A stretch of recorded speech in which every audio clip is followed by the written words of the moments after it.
Assalamualaikum warahmatullahi wabarakatuh. Halo teman-teman, jumpa lagi di channel Sahabat Medis.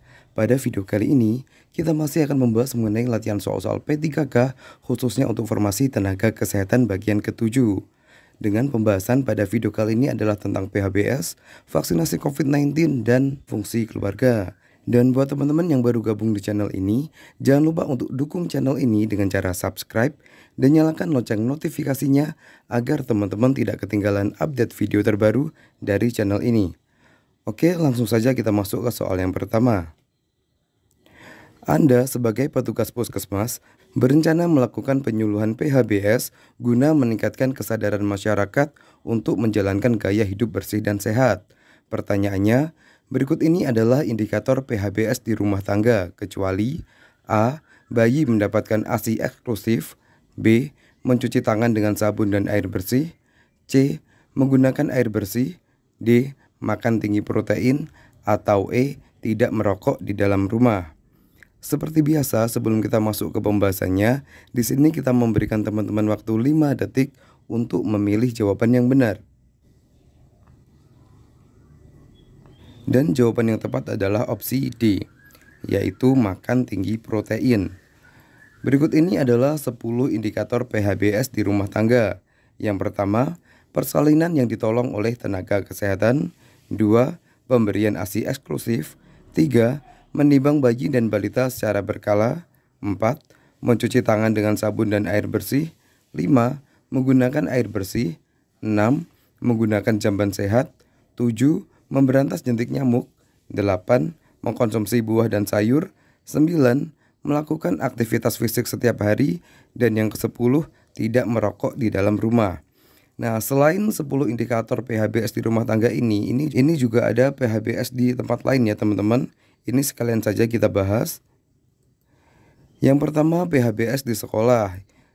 Terdapat 8 indikator, diantaranya cuci tangan dengan air bersih dan sabun, jajan di kantin sekolah yang sehat, membuang sampah pada tempatnya, mengikuti kegiatan olahraga, menimbang berat badan dan mengukur tinggi badan, tidak merokok di sekolah, memberantas jentik secara berkala, dan buang air besar dan kecil di jamban. Berikutnya ada PHBS di lingkungan atau tempat umum. Terdapat 6 indikator. Yang pertama, menggunakan air bersih, menggunakan jamban, membuang sampah pada tempatnya, tidak merokok, tidak meludah sembarangan, dan memberantas jentik nyamuk. Kemudian ada juga PHBS di sarana kesehatan. Terdapat 6 indikator. Yang pertama, menggunakan air bersih, menggunakan jamban, membuang sampah pada tempatnya, tidak merokok di institusi kesehatan, tidak meludah sembarangan, dan memberantas jentik nyamuk. Kemudian untuk PHBS di tempat kerja ini ada 9 indikator. Yang pertama, tidak merokok di tempat kerja. 2. Membeli dan mengkonsumsi makanan sehat. 3. Melakukan olahraga atau aktivitas fisik. Kemudian mencuci tangan dengan air bersih dan sabun. Berikutnya memberantas jentik nyamuk, menggunakan air bersih, menggunakan jamban, membuang sampah pada tempatnya, dan menggunakan APD sesuai jenis pekerjaan. Oke, kita lanjut ke soal berikutnya. Soal nomor 2 ini tentang vaksinasi ya teman-teman. Anda diminta untuk menjadi petugas vaksinasi COVID-19 pada kegiatan peringatan HKN di kota Anda. Kemudian datang seorang pengunjung yang berencana melakukan vaksinasi booster pertama. Pengunjung tersebut mengatakan telah mendapatkan vaksinasi dosis 1 dan 2 dengan jenis vaksin AstraZeneca terakhir 2 bulan yang lalu. Pertanyaannya di sini, kapankah jarak minimal pengunjung tersebut boleh melakukan vaksinasi booster pertama? A. 1 bulan lagi, B. 2 bulan lagi, C. 3 bulan lagi, D. 4 bulan lagi, atau E. 5 bulan lagi. Dan jawaban yang tepat adalah opsi A, yaitu 1 bulan lagi. Karena untuk melakukan vaksinasi booster pertama ini, jarak minimalnya adalah 3 bulan dari vaksin kedua. Nah, di sini pengunjungnya sudah melakukan vaksin kedua pada 2 bulan yang lalu.